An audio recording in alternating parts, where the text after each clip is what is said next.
Yo tout le monde, c'est le Dr Vegapunk, j'espère que vous allez bien. Aujourd'hui on se retrouve pour une nouvelle vidéo. Depuis le début du manga, un débat revient toujours dans la communauté de One Piece. Qui sera le prochain Mugiwara? C'est la question que tout le monde se pose à chaque arc où des personnages, souvent des alliés puissants, apparaissent et se mettent en valeur. Bien évidemment, seul Oda aura le dernier mot. Ce sera à lui de décider si tel ou tel personnage rejoindra l'équipage ou si l'équipage ne repartira pas avec un membre en plus. Et c'est justement dans cette vidéo que je vais lister 4 personnages qui auraient pu rejoindre l'équipage selon moi. Je précise que ce n'est pas un top, ils ne seront pas classés par ordre de préférence ou quoi que ce soit, et que je ne mettrai pas des personnages qui font maintenant partie de la flotte, ou ceux dont on n'est pas officiellement sûr qu'ils ne rejoindront jamais l'équipage, comme les samouraïs, les minx ou même la fille d'un certain empereur. Sur ce, c'est parti. On commence la liste avec le personnage le plus évident, Vivi. Alors je sais, si on en croit le databook Vivrecard, Vivi fait partie des Mugiwara en tant que 13e membre, le Meri et le Sunny étant les 11e et 12e respectivement. Mais je me mets à la place des personnes qui lisent le manga et rien d'autre autour. Vivi est un des premiers personnages que les Mugiwara ont rencontrés lorsqu'ils sont rentrés sur Grand Line. Elle est la princesse d'Alabasta et son but était de sauver son royaume du Shichibukai Crocodile. Après avoir délivré son royaume, Vivi sera attendue par les Mugiwara au bateau pour qu'elle les rejoigne. Mais la princesse décidera de rester au royaume pour s'occuper de son peuple. Et c'est avec l'une des scènes les plus marquantes du manga que l'équipage lui rendra hommage et lui montrera qu'elle fait toujours partie de l'équipage malgré la distance qui les sépare. Mais est-ce qu'on peut vraiment dire qu'elle aurait été crédible en tant que Mugiwara? Franchement oui, je pense qu'on sera tous d'accord avec ça. Elle avait une bonne dynamique avec tous les membres de l'équipage, un style de combat qui lui était propre, même s'il était assez limité, et son flashback était plutôt triste, principal critère pour rentrer dans l'équipage. Tout ce qui lui manquait, c'était un but, une bonne raison de prendre la mer avec les Mugiwara. On aurait pu se dire que c'était tout simplement de vivre des aventures uniques et visiter des îles dont elle ne soupçonnait même pas l'existence, mais ça reste assez faible. La plupart des Mugiwara ont pris la mer pour vivre des aventures et parcourir le monde en plus de pouvoir réaliser leurs objectifs personnels. Et c'est ce qui manquait à Vivi et aussi à tous les personnages qui seront dans cette liste. Passons maintenant au personnage suivant.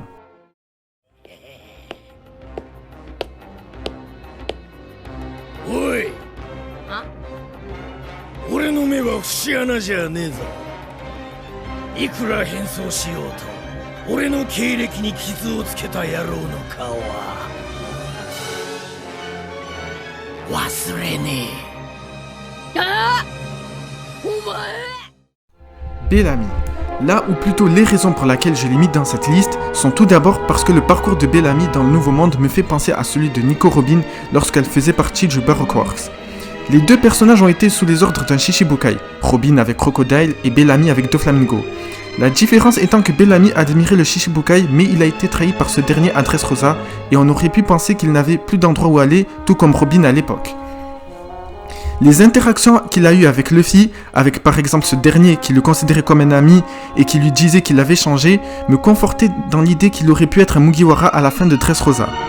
Et quand on voit le nombre de similitudes qu'ont ces deux arcs, à savoir Alabasta et Dressrosa, il n'aurait pas été complètement fou de penser que Bellamy aurait pu rejoindre l'équipage à la fin, à l'instar de Robin.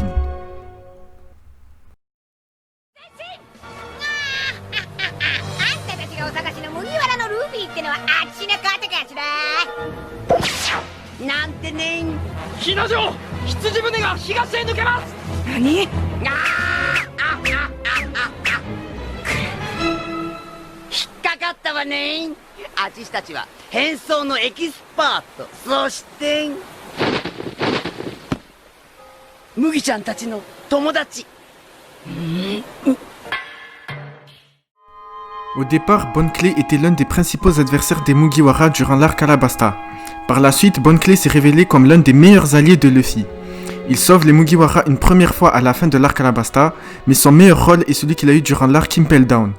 Il accompagne Luffy pendant presque la totalité de l'arc. Ce dernier sera même sauvé d'une mort certaine grâce à Bonne Clé, qui l'emmènera au niveau 5.5 de la prison dans un premier temps, et dans un second temps quand il l'encouragera après l'opération de Ivankov. Mais sa dernière masterclass sera bien évidemment le moment où il ouvrira la porte de la justice en utilisant son pouvoir face aux gardes, et permettra à Luffy et les autres d'aller sur Marineford. Je pense qu'après toutes ces actions, on peut dire que Bonne Clé avait au moins autant de mérite que Jinbei de rejoindre l'équipage.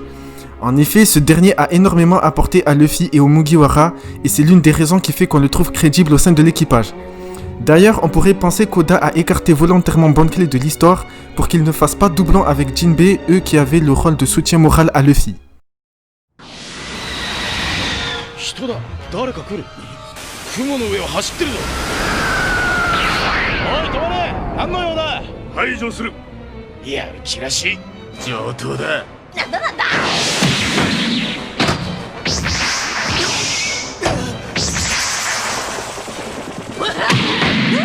ちょっとどうしたの3人とも。Personnage rencontré durant l'arc Skypiea, Wiper fait une très forte impression lorsqu'il réussit à battre Luffy, Zoro et Sanji dès son apparition. Il avait tout pour rejoindre l'équipage, un style de combat qui lui était propre, un chara-design unique, un bon background et surtout il était très puissant au combat. À ce jour, il est l'un des alliés les plus forts que les Mugiwara ont rencontrés. Mais une fois Iner vaincu, Wiper n'a pas montré d'intérêt d'aller sur la mer Bleue. Il voulait tout simplement honorer la promesse que son ancêtre a fait à Norland, à savoir faire sonner la cloche d'or. Et c'est un peu dommage, Wiper aurait énormément apporté à l'équipage en termes de puissance, et puis c'est un Shandia, il vient des îles Célestes. Ça aurait été ironique de retrouver dans un même équipage un homme qui est né dans un pays situé à 10 000 mètres sous la mer, et un autre qui est né 10 000 mètres au-dessus. À titre personnel, si je devais choisir un personnage des 4 que je viens de citer, ce serait clairement Wiper. J'ai beaucoup aimé le personnage et son histoire lorsqu'il nous a été présenté. J'ai également apprécié toutes les masterclass qu'il nous a livrées durant son arc, que ce soit son combat contre le Monster Trio comme j'en ai parlé au début, ou même son combat face à Iner où il m'a vraiment impressionné. Bref, je me répète, mais c'est clairement lui que j'aurais choisi, même s'il n'est peut-être pas le plus méritant. Le plus méritant aurait été Bon Clay pour toutes les raisons que j'ai citées avant. Bellamy aurait été le choix le plus surprenant de par le rôle qu'il a eu à son apparition. Quant à Vivi, elle fait déjà partie des Mugiwara dans le cœur de ces derniers, j'ai pas grand chose à redire sur elle. C'est déjà la fin de cette vidéo, dites-moi en commentaire si vous êtes d'accord ou si vous avez d'autres personnages en tête, je serais curieux de savoir lesquels. Comme d'habitude, n'hésitez pas à liker, à partager et à vous abonner pour soutenir la chaîne. C'était le Dr Vegapunk et je vous dis à bientôt.